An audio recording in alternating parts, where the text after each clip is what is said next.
Hi friends, welcome to my channel. ಇವತ್ತಿನ ವಿಡಿಯೋದಲ್ಲಿ back cut work ಡಿಸೈನ್ನ ತೋರಿಸ್ಕೊಡ್ತಿದ್ದೀನಿ. ಈಸಿ ಮೆಥಡಲ್ಲಿ ಸ್ಟಿಚ್ ಮಾಡ್ಬೋದು. ಯಾವುದೇ ರೀತಿ ಭಯ ಇಲ್ಲದೆ ನೀವು ಕೂಡ ಸ್ಟಿಚ್ ಮಾಡೋ ಐಡಿಯಾನ ಕೊಡ್ತೀನಿ. ಯಾವುದೇ ರೀತಿ ಭಯ ಇಲ್ಲದೆ ನಾವು ಕೂಡ ಡಿಸೈನ್ ಬ್ಲೌಸ್ಗಳನ್ನ ಸ್ಟಿಚ್ ಮಾಡ್ಬೋದು. ನೋಡಿ, ಮೊದಲಿಗೆ ನಾನು ಉದ್ದ ಎಷ್ಟಿದೆ ಅಂತ ನೋಡ್ಕೊತಿದ್ದೀನಿ. ಅಗಲ ಬಂದು 9.5 ಇಂಚಿದೆ, ಸುತ್ತಳತೆ ಬಂದು 9.5 ಇಂಚಿದೆ. ಎಕ್ಸ್ಟ್ರಾ ಒಂದು 2 ಇಂಚು ಎಕ್ಸ್ಟ್ರಾ ಹೊಲಿಗೆಗೆ ಅಂತ ಬಿಟ್ಕೊಂಡಿದ್ದೀನಿ. ಉದ್ದ ಬಂದು 14.5 ಇಂಚಿದೆ, ಲೆಂತು 14.5 ಇಂಚಿದೆ. ಬಾಡಿ ಮೆಜರ್ಮೆಂಟ್ ಹೇಳ್ತೀನಿ ಮೊದಲಿಗೆ. ಇವಾಗ ನಾನು ಡೀಪ್ನ ಇಟ್ಕೋತೀನಿ, ಎಷ್ಟು ಇಟ್ಕೋತೀನಿ ಅಂತ ಒಂದ್ಸಲ ಚೆಕ್ ಮಾಡ್ಕೋತೀನಿ. 11 ಇಂಚಿಗೆ ನಾನು ಡೀಪ್ ಲೆಂತ್ನ ಇಟ್ಕೊಂಡಿದ್ದೀನಿ. ವಿಡ್ತು ನಾನು 3.5 ಇಂಚ್ ಇಟ್ಕೊಂಡಿದ್ದೀನಿ. ಅಗಲನ 3.5 ಇಟ್ಕೊಂಡಿದ್ದೀನಿ, ಉದ್ದನ 11 ಇಂಚ್ ಇಟ್ಕೊಂಡು ಈ ರೀತಿ ಒಂದು ವಿ ಶೇಪ್ ಕೊಟ್ಕೋತಿದ್ದೀನಿ. ನೀಟಾಗಿ ಒಂದು ವಿ ಶೇಪ್ನ ಕೊಟ್ಕೋಬೇಕು. ನಾವು ಯಾವಾಗಲೂ ಕೂಡ ಸಾಧ್ಯ ಆದಷ್ಟು ನೀಟಾಗಿ, ಎಷ್ಟು ನೀಟಾಗಿ ಬರ್ಕೊಂಡು ನಾವು ಎಷ್ಟು ನೀಟಾಗಿ ಕಟಿಂಗ್ ಮಾಡ್ಕೋತೀವಿ ಕ್ಯಾನ್ವಾಸ್ನ, ಅದ್ರ ಮೇಲೆ ಡಿಸೈನ್ ಫಿನಿಶಿಂಗ್ ಅನ್ನೋದು ತುಂಬ ಚೆನ್ನಾಗಿ ಬರುತ್ತೆ. ಎಕ್ಸ್ಟ್ರಾ ಆಚೆಗೆ ಒಂದು ಗೆರೆನ ಹಾಕ್ಕೊಂಡು ಈ ರೀತಿಯಾಗಿ 1.5 ಇಂಚಿಗೆ ಮಾರ್ಕ್ ಮಾಡ್ಕೊತಿದ್ದೀನಿ. 1.5 ಇಂಚಿಗೆ ಮಾರ್ಕ್ ಮಾಡಿಕೊಂಡು ಈ ರೀತಿ ನಾನು ಮೊದಲು ಏನು ಗೆರೆ ಹಾಕ್ಕೊಂಡಿದ್ದೀನಿ ಆ ಗೆರೆಗೆ ಟಚ್ ಆಗೋ ರೀತಿ ಒಂದು ವಿ ಶೇಪ್ನ, ಒಂದು ಕಟ್ ವರ್ಕ್ ಶೇಪ್ನ ಕೊಟ್ಕೋತಿದ್ದೀನಿ. ನೀಟಾಗಿ ನೋಡಿ, ಈ ರೀತಿ ಒಂದು ಕಟ್ ವರ್ಕ್ ಶೇಪ್ನ ಕೊಟ್ಕೋತಿದ್ದೀನಿ. 1.5 ಇಂಚಿಗೆ ಮೊದಲಿಗೆ ಮಾರ್ಕ್ ಮಾಡಿಕೊಂಡು ಆಮೇಲೆ ಈ ರೀತಿ ಕಟ್ ವರ್ಕ್ ಶೇಪ್ನ ಕೊಟ್ಕೊಂಡೆ. ನಾನು ಆವಾಗಲೇ ಹೇಳ್ದಾಗೆ ಎಷ್ಟು ನೀಟಾಗಿ ಬರ್ಕೋತೀವಿ, ಎಷ್ಟು ನೀಟಾಗಿ ಕ್ಯಾನ್ವಾಸ್ನ ಕಟ್ ಮಾಡ್ಕೋತೀವಿ, ಆ ರೀತಿಯಾಗಿ ನಮಗೆ ಫಿನಿಶಿಂಗ್ ಅನ್ನೋದು ತುಂಬ ಚೆನ್ನಾಗಿ ಬರುತ್ತೆ. ಒಂದು ಸಲ ಇಲ್ಲ 2 ಸಲ ನೀಟಾಗಿ ಬರ್ಕೊಂಡು ನೀವು ಯಾವುದೇ ರೀತಿ ಕಚ್ಚಪಚ್ಚಿ ಅನ್ನೋ ರೀತಿ ಕಟಿಂಗ್ ಮಾಡ್ಕೋಬಾರ್ದು. ನೀಟಾಗಿ ರೌಂಡ್ ಶೇಪ್ ಅನ್ನೋದು ನೀಟಾಗಿ ಬರಬೇಕು. ಆ ರೀತಿಯಾಗಿ ಕಟಿಂಗ್ ಮಾಡ್ಕೊಳ್ಳಿ. ಕಟಿಂಗ್ ಮಾಡಬೇಕಾದ್ರೇ ಸ್ವಲ್ಪ ಆ ಕಡೆ ಈ ಕಡೆ ಪಿಸ್ಟ್ ಥರ ಬಿಡೋದು, ಸ್ವಲ್ಪ ಏರುಪೇರು ಅಂತ ಅನ್ಸೋದು, ಈ ರೀತಿ ಎಲ್ಲ ಇರಬಾರ್ದು. ಕಟ್ಟಿಂಗು ಕೂಡ ನೀಟಾಗಿರಬೇಕು, ಮಾರ್ಕ್ ಮಾಡೋದು ಕೂಡ ನೀಟಾಗಿ ಮಾರ್ಕ್ ಮಾಡ್ಕೋಬೇಕು. ಎಲ್ಲೂ ಕೂಡ ನಾವು ನೀಟಾಗಿ ಮಾರ್ಕ್ ಮಾಡಿಕೊಂಡು ಎಷ್ಟು ನೀಟಾಗಿ ಕಟ್ ಮಾಡ್ಕೋತೀವೋ ಅದ್ರ ಪ್ರಕಾರವಾಗಿ ನೀಟಾಗಿ ನಮಗೆ ಫಿನಿಶಿಂಗ್ ಅನ್ನೋದು ಚೆನ್ನಾಗಿ ಬರುತ್ತೆ. ಜೊತೆಗೆ ನಾವು ಸ್ಟಿಚ್ಚಿಂಗ್ ಹಾಕಬೇಕಾದ್ರೂ ಕೂಡ ನೀಟಾಗಿ ಸ್ಟಿಚ್ಚಿಂಗ್ ಬರಬೇಕು. ಏನು ನಾವು ಕಟ್ ಮಾಡ್ಕೊಂಡಿದ್ದೀವಿ ಅದ್ರ ಸುತ್ತ ನೀಟಾಗಿ ಕ್ಯಾನ್ವಾಸ್ ಮೇಲೆ ಸ್ಟಿಚ್ ಹಾಕಬೇಡಿ. ಕ್ಯಾನ್ವಾಸಿಂದ ಪಕ್ಕ ಸ್ಟಿಚ್ ಹಾಕ್ದಾಗ ಏನಾಗುತ್ತೆ ಅಂದರೆ ನಾವೇನು ಕಟ್ ವರ್ಕ್ ಮಾಡ್ಕೊಂಡಿದ್ದೀವಿ ಅಲ್ಲಿ ನೀಟಾಗಿ ಸ್ಟಿಚ್ ಅನ್ನೋದು ಬರುತ್ತೆ. ನೋಡಿ, ಈ ರೀತಿ ಕಟ್ ಮಾಡಿಕೊಂಡು ಎಕ್ಸ್ಟ್ರಾ ಒಂದು 1/2 ಇಂಚಷ್ಟು ಬಿಟ್ಕೊಂಡು ಎಕ್ಸ್ಟ್ರಾ ಇರೋದನ್ನೆಲ್ಲ ನೀಟಾಗಿ ಕಟ್ ಮಾಡ್ಕೊಂಡು ಬಿಡ್ತೀನಿ. ಯಾವಾಗಲೂ ಕೂಡ ಎಷ್ಟಿದೆ ಕ್ಯಾನ್ವಾಸ್ ಅಷ್ಟಾಗ್ಲೂ ಕೂಡ ಕೆಲವರು ಕೊಟ್ಬಿಡ್ತೀರಾ. ಆ ರೀತಿ ಮಾಡಬಾರ್ದು. ಈ ರೀತಿ ಸ್ವಲ್ಪನೇ ಕ್ಯಾನ್ವಾಸ್ನ ಕಟ್ ಮಾಡ್ಕೋಬೇಕು. ಚಿಕ್ಕದಾಗಿದ್ದಷ್ಟು ಕೂಡ ಚೆನ್ನಾಗಿ ಬರುತ್ತೆ ಅನ್ನೋದಕ್ಕೋಸ್ಕರ ನೋಡಿ ಈ ರೀತಿ ಬರುತ್ತೆ. ಇವಾಗ ಇದಕ್ಕೆ ನಾನು ಸ್ವಲ್ಪ ಎಕ್ಸ್ಟ್ರಾ ಲೈನಿಂಗ್ನ ತೊಗೊಂಡು ನೀಟಾಗಿ ಅಂಡಿಸ್ಕೋತೀನಿ. ನೀಟಾಗಿ ಅಂಡಿಸ್ಕೊಂಡು ಆಮೇಲೆ ನಾನು ನೆಕ್ಗೆ ಸ್ಟಿಚ್ ಮಾಡ್ತೀನಿ. ಮೊದಲಿಗೆ ಲೈನಿಂಗ್ನ ಅಂಡಿಸ್ಕೊಂಡಿದ್ದೀನಿ. ನೋಡಿ, ಈ ರೀತಿಯಾಗಿ ಎಕ್ಸ್ಟ್ರಾ ಲೈನಿಂಗ್ ಪೀಸ್ ತೊಗೊಂಡು ಅದನ್ನು ಅಂಡಿಸ್ಕೊಂಡಿದ್ದೀನಿ. ಐರನ್ ಮಾಡಿಕೊಂಡ್ರೆ ಅಂಟ್ಕೊಳ್ಳುತ್ತೆ. ಇವಾಗ ಸುತ್ತ ನೀಟಾಗಿ ಹೊಲಿಗೆನ ಹಾಕೋತೀನಿ. ದಾರನೂ ಕೂಡ ರೆಡಿ ಮಾಡಿ ಇಟ್ಕೊಂಡಿದ್ದೀನಿ. ಆದಷ್ಟು ನಾನು ಡಿಸೈನ್ ಬ್ಲೌಸ್ ಸ್ಟಿಚ್ ಮಾಡಬೇಕಾದ್ರೆ ದಾರ ಎಲ್ಲ ರೆಡಿ ಮಾಡಿಕೊಂಡು, ಲೈನಿಂಗ್ ಎಲ್ಲ ಅಟ್ಯಾಚ್ ಮಾಡಿಕೊಂಡು, ಫ್ರಂಟ್ ಎಲ್ಲ ಸ್ಟಿಚ್ ಮಾಡಿಕೊಂಡು, ಸ್ಲೀವ್ಸು ಕೂಡ ರೆಡಿ ಮಾಡಿಕೊಂಡು ಆಮೇಲೆ ಬ್ಯಾಕ್ ಡಿಸೈನ್ನ ಮಾಡ್ತೀನಿ. ಈ ರೀತಿ ಮಾಡೋದ್ರಿಂದ ನಮಗೆ ಸ್ಟಿಚ್ ಮಾಡಬೇಕಾದ್ರೆ ಬೋರ್ ಅಂತ ಅನ್ಸಲ್ಲ. ಮೊದಲಿಗೆ ನಾವು ಡಿಸೈನ್ ಸ್ಟಿಚ್ ಮಾಡೋಕೆ ಕೂತ್ಬಿಟ್ರೆ ಬೋರ್ ಅನಿಸುತ್ತೆ ಕೆಲವೊಂದು ಸಲ. ಹಾಗಾಗಿ ನಾನೇನು ಮಾಡ್ತೀನಿ, ಮೊದಲಿಗೆ ಎಲ್ಲದನ್ನು ರೆಡಿ ಮಾಡಿ ಇಟ್ಕೊಂಡು ಆಮೇಲೆ ಯಾವ ಥರ ನೆಕ್ ಬೇಕು ಆ ಥರ ನೆಕ್ನ ಸ್ಟಿಚ್ ಮಾಡ್ತೀನಿ. ನೀವು ಡಿಸೈನಿಗೆಲ್ಲ ಯಾವ ರೀತಿ ಕಟಿಂಗ್ ಮಾಡ್ಕೋತೀರಾ ಅಂತ ಕೇಳ್ತಿರ್ತೀರಾ. ನೆಕ್ ಒಂದು ಕಟಿಂಗ್ ಮಾಡಲ್ಲ. ಬೋಟ್ ನೆಕ್ ಅಂದರೆ ಬೋಟ್ ನೆಕ್ಕಲ್ಲಿ, ನಾರ್ಮಲ್ ನೆಕ್ ಆದರೆ ನಾರ್ಮಲ್ ನೆಕ್ಕಲ್ಲಿ ಕಟಿಂಗ್ ಮಾಡ್ಕೋತೀನಿ. ಬ್ಲೌಸ್ನ ಯಾವ ರೀತಿಯಾಗಿ ನಾರ್ಮಲ್ ಬ್ಲೌಸ್ನೆಲ್ಲ ಕಟ್ ಮಾಡ್ಕೋತೀವಿ ಅದೇ ರೀತಿ ಕಟ್ ಮಾಡ್ಕೋತೀನಿ. ಬೋಟ್ ನೆಕ್ಗಾದ್ರೆ ಬೋಟ್ ನೆಕ್ಗೆ ಏನು ಅಳತೆ ಆ ಅಳತೆ ಕಟ್ ಮಾಡ್ಕೋತೀನಿ. ನಾರ್ಮಲ್ ನೆಕ್ಗಾದ್ರೆ ನಾರ್ಮಲ್ ನೆಕ್ಗೆ ಏನು ಅಳತೆ ಆ ಅಳತೆಗೆ ಕಟಿಂಗ್ ಮಾಡಿಕೊಂಡು ನೆಕ್ ಒಂದು ಕಟಿಂಗ್ ಮಾಡ್ಕೊಳ್ದೆ ಈ ರೀತಿ ಎಲ್ಲದನ್ನು ಅಟ್ಯಾಚ್ ಮಾಡ್ಕೊಂಡ್ಮೇಲೆ ನೆಕ್ನ ನಾನು ಕಟಿಂಗ್ ಮಾಡ್ಕೋತೀನಿ. ನೋಡಿ, ಇವಾಗ ನಾನು ಮಧ್ಯ ಮಾರ್ಕ್ ಮಾಡಿಕೊಂಡು ಕೆಳಗಡೆ ಇರುವಂಥ ಬ್ಲೌಸ್ ಪೀಸಿಗೂ ಕೂಡ ಮಧ್ಯ ಮಾರ್ಕ್ ಮಾಡ್ಕೊಂಡಿದ್ದೀನಿ. ನೆಕ್ ಏನು ಕಟ್ ಮಾಡ್ಕೊಂಡಿದ್ದೀನಿ ಅದಕ್ಕೂ ಕೂಡ ಮಧ್ಯ ಮಾರ್ಕ್ ಮಾಡಿಕೊಂಡು ಮಧ್ಯ ಒಂದು ಸ್ಟಿಚ್ನ ಹಾಕೋತೀನಿ. ಯಾವಾಗಲೂ ಕೂಡ ಯಾವುದೇ ರೀತಿ ಡಿಸೈನ್ ಸ್ಟಿಚ್ ಮಾಡಬೇಕಾದ್ರೆ ನಾನು ಮಧ್ಯ ಒಂದು ಸ್ಟಿಚ್ ಹಾಕ್ಕೊಂಡೇ ನಾನು ಮುಂದಕ್ಕೆ ಸ್ಟಿಚ್ ಮಾಡೋದು. ಯಾಕೆಂದರೆ ಈ ರೀತಿ ಮಧ್ಯ ಸ್ಟಿಚ್ ಹಾಕ್ಕೊಂಡು ನಾವು ಸ್ಟಿಚ್ಚಿಂಗ್ ಮಾಡೋದ್ರಿಂದ ಈ ಕಡೆಯಿಂದ ಆ ಕಡೆಗೆ, ಆ ಕಡೆಯಿಂದ ಈ ಕಡೆಗೆ ಹೋಗುವಂಥ ಚಾನ್ಸ್ ಇರಲ್ಲ. ಮತ್ತು ನೆಕ್ಕು ಕೂಡ ನೀಟಾಗಿ ಫಿನಿಶಿಂಗ್ ಅನ್ನೋದು ಬರುತ್ತೆ. ಇಲ್ಲಾಂದರೆ ಒಂದು ಸೈಡ್ ಜಾಸ್ತಿ ಒಂದು ಸೈಡ್ ಕಡಿಮೆ ಈ ರೀತಿ ಎಲ್ಲ ಆಗಿಬಿಡುತ್ತೆ. ಹಾಗಾಗಿ ಮೊದಲಿಗೆ ಮಧ್ಯ ನೀಟಾಗಿ ಸ್ಟಿಚ್ ಹಾಕ್ಕೊಂಡು ನಾನು ಆವಾಗಲೇ ಹೇಳ್ದಾಗೆ ಏನು ಕಟ್ ವರ್ಕ್ಗೆ ನಾವು ನೀಟಾಗಿ ಕಟ್ಟಿಂಗ್ ಮಾಡ್ಕೊಂಡಿದ್ದೀವಿ ಅದ್ರ ಸುತ್ತ ನೀಟಾಗಿ ಬರಬೇಕು. ಎಲ್ಲೂ ಕೂಡ ಕ್ಯಾನ್ವಾಸ್ ಮೇಲೆ ಹೊಲಿಗೆ ಬರಬಾರ್ದು. ಆಗಿದ್ದಾಗ ನಾವು ನೀಟಾಗಿ ಸ್ಟಿಚ್ಚಿಂಗ್ ಅನ್ನೋದು ಹಾಕೋದಕ್ಕೆ ಸಾಧ್ಯ ಆಗುವಂಥದ್ದು. ಕಟ್ ವರ್ಕ್ ಏನು ಮಾಡಿದ್ದೀವಿ ನಿಧಾನಕ್ಕೆ ತಿರುಗಿಸ್ಕೊಂಡು ನಾವು ಕಟ್ ವರ್ಕ್ ಎಲ್ಲಿ ಕಟಿಂಗ್ ಮಾಡಿದ್ದೀವಿ ಅಲ್ಲಿ ಸೂಜಿನ ಬಿಟ್ಟು ಬೇಕಾದ್ರೆ ನೀವು ಸ್ಟಿಚ್ನ ಹಾಕೋಬೇಕು. ಈ ರೀತಿ ಹಾಕ್ಕೊಂಡು ನೀಟಾಗಿ ಒಂದು ಸೈಡ್ ಹಾಕ್ಕೊಂಡೆ. ಇವಾಗ ಇನ್ನೊಂದು ಸೈಡು ಕೂಡ ಹಾಕೋತಿದ್ದೀನಿ.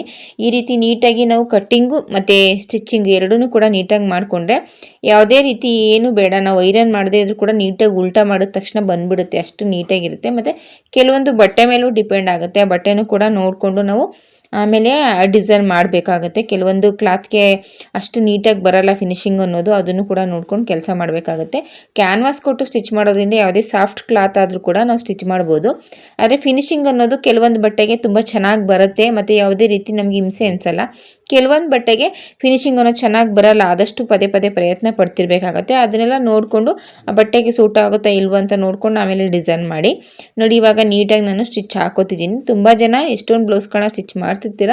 ನಾರ್ಮಲ್ ಬ್ಲೌಸು ಅಂದರೆ ಈಸಿಯಾಗಿ ಸ್ಟಿಚ್ ಮಾಡಿಬಿಡ್ತೀರ. ಆದರೆ ಈ ರೀತಿ ಕಟ್ ವರ್ಕು ಡಿಸೈನು ಅಂತ ಹೇಳಿದಾಗ ನಮ್ಮಿಂದ ಆಗಲ್ಲ ಅಂತ ಅನ್ಕೋತೀರ. ಆ ರೀತಿ ಅನ್ಕೋಬಾರ್ದು. ಒಂದು ಸಲ 2 ಸಲ ತಪ್ಪಾಗ್ಬೋದು, 3ನೇ ಸಲ ಸರಿ ಬರುತ್ತೆ. ಯಾರೇ ಆದರೂ ನಮ್ಮಿಂದ ಆಗಲ್ಲ ಅಂತ ಅಂದ್ಕೊಂಡು ನಾರ್ಮಲಾಗಿ ಸ್ಟಿಚ್ ಮಾಡ್ತಿದ್ರೆ ನೀವು ನಾರ್ಮಲಾಗಿ ಸ್ಟಿಚ್ ಮಾಡಬೇಕಾಗತ್ತೆ. 1 ಸಲ 2 ಸಲ ಪ್ರಯತ್ನ ಪಡಿ, ಅದು ಕೂಡ ಸಾಧ್ಯ ಆಗುತ್ತೆ. ಇವಾಗ ಬ್ಲೌಸ್ನೇ ಸ್ಟಿಚ್ ಮಾಡೋದು ಕಲ್ತಿದ್ದೀರಾ ಅಂದಮೇಲೆ ಡಿಸೈನ್ ಬ್ಲೌಸ್ ಸ್ಟಿಚ್ ಮಾಡೋದು ಕಷ್ಟ ಏನಿಲ್ಲ ಅಲ್ವಾ. ಇವಾಗ ನೀಟಾಗಿ ಸ್ವಲ್ಪ ಬಟ್ಟೆಯನ್ನು ಬಿಟ್ಟು ನಾನು ಕಟ್ ಮಾಡ್ಕೋತಿದ್ದೀನಿ. ನಾನು ಯಾವ ಶೇಪ್ ಕಟ್ಟಿದ್ದೀನಿ ಆ ಶೇಪಲ್ಲಿ ಕಟ್ ವರ್ಕ್ ಶೇಪಲ್ಲೇ ನೀಟಾಗಿ ಕಟ್ ಮಾಡ್ಕೋತೀನಿ. ಕೆಲವೊಬ್ರು ಸ್ಟ್ರೈಟಾಗಿ ಕಟ್ ಮಾಡಿಬಿಡ್ತೀರಾ.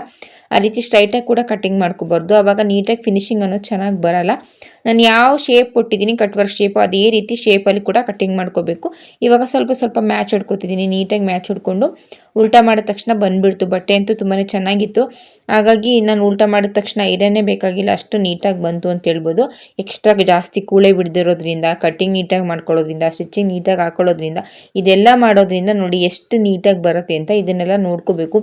ಒಂದೇ ಸಲ ಎಷ್ಟು ಸಾಧ್ಯನೋ ಅಷ್ಟು ನಾವು ಎಲ್ಲದನ್ನು ಒಂದೇ ಸಲ ನೀಟಾಗಿ ಫಿನಿಶಿಂಗ್ ಅನ್ನೋದನ್ನು ಕೊಟ್ಟಾಗ ಈ ರೀತಿಯಾಗಿ ಯಾವುದೇ ರೀತಿ ತೊಂದರೆ ಆಗದಾಗೆ ಫಿನಿಶಿಂಗ್ ಅನ್ನೋದು ತುಂಬ ಚೆನ್ನಾಗಿ ಬರುತ್ತೆ. ನಾವೆಲ್ಲೋ ಒಂದು ಬರ್ಕೊಳ್ಳೋದ್ರಲ್ಲಿ ತಪ್ಪು ಮಾಡಿದರೆ, ಒಂದು ಕಟ್ಟಿಂಗ್ ಮಾಡೋದ್ರಲ್ಲಿ ತಪ್ಪು ಮಾಡಿದ್ರೆ, ಒಂದು ಸ್ಟಿಚಿಂಗ್ ಮಾಡೋದ್ರಲ್ಲಿ ತಪ್ಪು ಮಾಡಿದ್ರೆ ಫಿನಿಶಿಂಗ್ ಅನ್ನೋದು ಚೆನ್ನಾಗಿ ಬರೋದ. ನೋಡಿ ನಾನು ನಿಮ್ಮ ಮುಂದೆನೇ ತೆಗೆದಿದ್ದೀನಿ, ಯಾವುದೇ ರೀತಿ ಐರನ್ ಮಾಡಿಲ್ಲ. ಎಷ್ಟು ನೀಟಾಗಿ ಬಂದಿದೆ ಅಂತ. ಐರನ್ ಮಾಡಿದ್ಮೇಲೆ ಇನ್ನೂ ತುಂಬ ಚೆನ್ನಾಗಿ ಬರುತ್ತೆ. ಯಾವುದೇ ಡಿಸೈನ್ ಆದರೂ ಕೂಡ ಈ ರೀತಿ ಎಲ್ಲ ಉಲ್ಟಾ ಮಾಡಿ ನೀಟಾಗಿ ಸರಿಯೆಲ್ಲ ಇದೆಯಾ ನೋಡಿಕೊಂಡು ಆಮೇಲೆ ಐರನ್ ಮಾಡ್ಕೋಬೇಕು. ಇವಾಗ ಒಂದು ಸಲ ಐರನ್ ಮಾಡ್ಕೊಂಡ್ಬಿಡ್ತೀನಿ ನೀಟಾಗಿ. ಐರನ್ ಮಾಡ್ಕೊಂಡ್ಮೇಲೆ ದಾರನೆಲ್ಲ ಸ್ಟಿಚಿಂಗ್ ಮಾಡ್ತೀನಿ. ಅದಕ್ಕೋಸ್ಕರನೇ ಹೇಳೋದು, ನಾನು ಯಾವಾಗಲೂ ಕೂಡ ನೀಟಾಗಿ ಮೊದಲಿಗೆ ನಾವು ಬರ್ಕೊಂಡು 1 ಸಲ 2 ಸಲ ಕ್ಯಾನ್ವಾಸ್ ಅನ್ನೋದನ್ನು ನೀಟಾಗಿ ಕಟ್ ಮಾಡ್ಕೊಳ್ಳಿ. ನೋಡಿ ಎಷ್ಟು ನೀಟಾಗಿ ಬಂದಿದೆ ಅಂತ. ಇವಾಗ ಅದನ್ನು ಎಮ್ಮಿಂಗ್ ಮಾಡ್ಕೋತೀನಿ. ಕೆಲವೊಬ್ರು ಮೇಲೆಲ್ಲ ಸ್ಟಿಚ್ ಹಾಕ್ತಾರೆ, ಆದರೆ ನಾನು ಆದಷ್ಟು ಈ ರೀತಿ ಮೇಲ್ಗಡೆ ಸ್ಟಿಚ್ಗಳು ಹಾಕಲ್ಲ. ಯಾವುದೇ ರೀತಿ ಕ್ಯಾನ್ವಾಸ್ ಕೊಟ್ಟು ಸ್ಟಿಚ್ ಮಾಡಿದ್ರೆ ಮೇಲ್ಗಡೆ ಯಾವುದೇ ರೀತಿ ಸ್ಟಿಚ್ ಹಾಕಲ್ಲ. ಬಬ್ಬಲ್ಸು ಏನಾದರೂ ಡಿಸೈನ್ ಮಾಡಬೇಕು, ಅದಕ್ಕೆ ಬೇಕೇ ಬೇಕು ಅನ್ನೋಗಿದ್ರೆ ಮಾತ್ರ ಸ್ಟಿಚ್ ಹಾಕ್ತೀನಿ.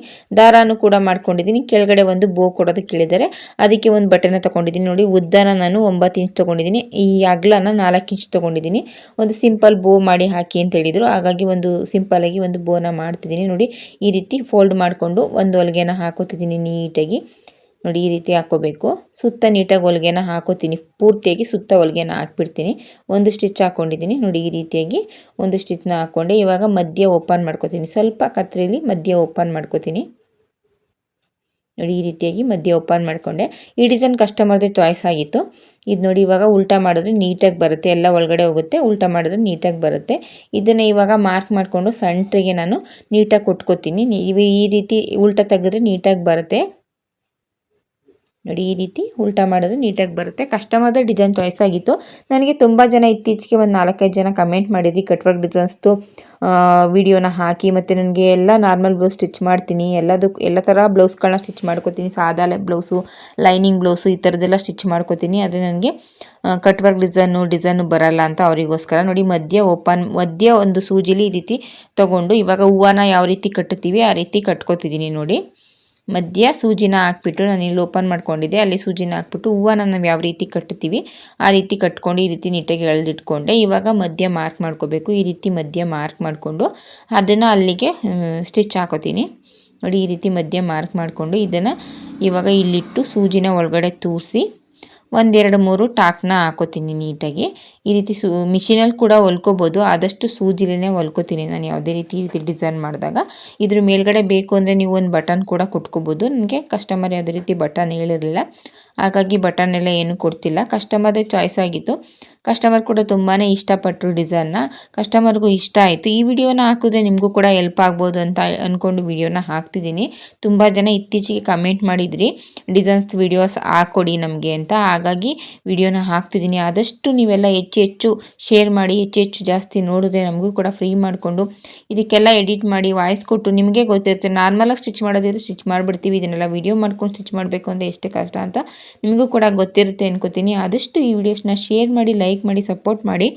ಆದಷ್ಟು ಹೆಚ್ಚು ನೀವು ಈ ವಿಡಿಯೋನ ನೋಡಿದಾಗ ನಮಗೂ ಕೂಡ ಹೆಚ್ಚು ವಿಡಿಯೋ ಮಾಡೋದಕ್ಕೆ ಖುಷಿ ಆಗುತ್ತೆ. ಇವಾಗ ದಾರನೂ ಕೂಡ ಕೊಟ್ಕೋತಿದ್ದೀನಿ ನೀಟಾಗಿ, ಎಷ್ಟು ಇಂಚಿಗೆ ಬೇಕು ಅಷ್ಟು ಇಂಚಿಗೆ. ಈ ಸೆಕೆಂಡ್ನೇದು ಕಟ್ ವರ್ಕ್ ಇದೆಯಲ್ಲ ಅಲ್ಲಿಗೆ ಕೊಟ್ಕೋತಿದ್ದೀನಿ ಎರಡೂ ಕಡೆ. ಮೇಲ್ಗಡೆ ಒಂದು ಅರ್ಧ ಇಂಚು ಹೊಲಿಗೆಗೆ ಅಂತ ಹೋಗುತ್ತೆ, ಆವಾಗ ಸರಿ ಹೋಗುತ್ತೆ. ಆದಷ್ಟು ಮೇಲೇನು ಕುಟ್ಕೋಬಾರ್ದು, ಆದಷ್ಟು ಜಾಸ್ತಿ ಕೆಳಗಡೆಗೇನು ಕುಟ್ಕೋಬಾರ್ದು, ನೋಡ್ಕೊಂಡು ಕೂಡ ಕುಟ್ಕೋಬೇಕು ದಾರಾನ ಕುಟ್ಕೋಬೇಕಾದ್ರೆ. ಇವಾಗ ಇದನ್ನೆಲ್ಲ ನಾನು ಇನ್ನೂ ಎಮ್ಮಿಂಗ್ ಮಾಡ್ಕೊಂಡಿಲ್ಲ, ನೀಟಾಗಿ ಇದನ್ನೆಲ್ಲ ಫಿನಿಶಿಂಗ್ ಮಾಡ್ಕೊಂಡ್ಮೇಲೆ ಎಮ್ಮಿಂಗ್ ಮಾಡ್ಕೊತೀನಿ. ವಿಡಿಯೋ ಮಾಡ್ಕೊಳ್ಳೋದ್ರಿಂದ ಈ ರೀತಿ ಎಲ್ಲ ಎಮ್ಮಿಂಗ್ ಮಾಡ್ತಾ ಕೂರೋಕ್ಕಾಗಲ್ಲ, ಆಮೇಲೆ ಮಾಡ್ಕೊಳ್ಳೋಣ ಅಂತೇಳಿ ಇವಾಗ ಮಾಡಿಕೊಂಡೆ. ನೋಡಿ ಇಷ್ಟು ಫಿನಿಶಿಂಗ್ ಅನ್ನೋದು ಬಂತು. ಆದಷ್ಟು ನಾವು ಶೋಲ್ಡರ್ ಜಾಯಿಂಟ್ ಮಾಡೋದಕ್ಕಿಂತ ಮುಂಚೆನೇ ಎಮ್ಮಿಂಗ್ನ ಮಾಡ್ಕೋಬೇಕು, ಏಕೆಂದರೆ ಆಮೇಲೆ ಎಮ್ಮಿಂಗ್ ಮಾಡೋಕ್ಕೆ ಹೋದ್ರೂ ಕೂಡ ಸ್ವಲ್ಪ ಲೀಲಿ ಆಗುವಂಥ ಚಾನ್ಸ್ ಇರುತ್ತೆ. ಹಾಗಾಗಿ ನಾನೇನು ಮಾಡ್ತೀನಿ, ಮೊದಲು ನೆಕ್ ಫಿನಿಶಿಂಗ್ ಕೊಟ್ಟ ತಕ್ಷಣ ಎಮ್ಮಿಂಗ್ ಅನ್ನೋದನ್ನು ಮಾಡ್ಕೊಂಡು ಬಿಡ್ತೀನಿ, ನೀಟಾಗಿ ಬರುತ್ತೆ. ಆವಾಗ ಐರನ್ ಕೂಡ ಮಾಡ್ಕೋಬೋದು ನೀಟಾಗಿ. ಐರನ್ ಎಲ್ಲ ಮಾಡಿಕೊಂಡು ಈ ರೀತಿ ಮಾಡೋದ್ರಿಂದ ಪದೇ ನಾವು ಬ್ಲೌಸ್ನ ಐರನ್ ಮಾಡೋ ಅವಶ್ಯಕತೆ ಇರಲ್ಲ, ಇಲ್ಲ ಅಂದರೆ ನೀಟಾಗಿ ಬರಲ್ಲ. ಹಾಗಾಗಿ ನಾನೇನು ಮಾಡ್ತಿದ್ದೀನಿ, ಮೊದಲಿಗೆ ಈ ರೀತಿ ರೆಡಿ ಮಾಡ್ಕೊತೀನಿ. ನೋಡಿ ನಾನು ದಾರ ಕೊಟ್ಟಿದ್ದೀನಲ್ಲ ಅಲ್ಲೂ ಕೂಡ ಎಮ್ಮಿಂಗ್ ಮಾಡಬೇಕಾದ್ರೆ ಸೇರಿಸ್ಕೋಬೇಕು. ನಾವು ದಾರಾನ ಏನು ಕೊಟ್ಟಿದ್ದೀನಿ ಅಲ್ಲೂ ಕೂಡ ಎಮ್ಮಿಂಗ್ ಮಾಡ್ಕೋಬೇಕಾದ್ರೆ ಸೇರಿಸ್ಕೋಬೇಕು. ಆದಷ್ಟು ನಾನು ದಾರ ಕೊಡೋ ಎಲ್ಲ ಬ್ಲೌಸಿಗೂ ಕೂಡ ಈ ರೀತಿಯಾಗಿ ಮಾಡ್ಕೋತೀನಿ. ಕೆಲವೊಂದಕ್ಕೆ ಕಾಣದೇ ಇರೋ ರೀತಿಯೇ ನಾವು ಕ್ಯಾನ್ವಾಸ್ನ ಏನು ಸ್ಟಿಚ್ ಮಾಡ್ಕೋತೀವಿ ಆವಾಗಲೇ ಕೂಡ ಅಡಿಯಲ್ಲಿ ಇಟ್ಕೊಂಡು ಸ್ಟಿಚ್ ಮಾಡ್ಕೊಂಡು ಬಿಡ್ತೀನಿ. ಕೆಲವೊಂದಕ್ಕೆ ಈ ರೀತಿ ಕಾಣೋ ರೀತಿ ಸ್ಟಿಚ್ ಮಾಡಿದಾಗ ಅದನ್ನು ಟಾಕ್ ಕೂಡ ಹಾಕ್ಬಿಡ್ತೀನಿ. ನಾರ್ಮಲಾಗಿ ಬ್ಲೌಸ್ ಸ್ಟಿಚ್ ಮಾಡಿದ್ರು ಕೂಡ ಅಲ್ಲಿಗೆ ಒಂದು ಎಮ್ಮಿಂಗಲ್ಲಿ ಕೂಡ ಟಾಕ್ನ ಹಾಕೋತೀನಿ, ಏಕೆಂದರೆ ನೀಟಾಗಿರುತ್ತೆ, ಎಲ್ಲೂ ಕೂಡ ಅದು ಆಚೆಗೆ ಬರಲ್ಲ. ಇಲ್ಲಾಂದರೆ ನಾವು ಹಾಕೊಂಡಾಗ ಕೆಲವೊಂದು ಸಲ ಆಚೆ ಬರುವಂಥ ಚಾನ್ಸ್ ಕೂಡ ಇರುತ್ತೆ. ಹಾಗಾಗಿ ಇದನ್ನೆಲ್ಲ ನೋಡಿಕೊಂಡು ಫಿನಿಶಿಂಗ್ ಅನ್ನೋದು ತುಂಬ ಚೆನ್ನಾಗಿ ಕೊಟ್ಟರೆ ಕಸ್ಟಮರ್ ಕೂಡ ತುಂಬ ಇಷ್ಟಪಡ್ತಾರೆ. ವಿಡಿಯೋ ಇಷ್ಟ ಆಗಿದ್ರೆ ಲೈಕ್ ಮಾಡಿ.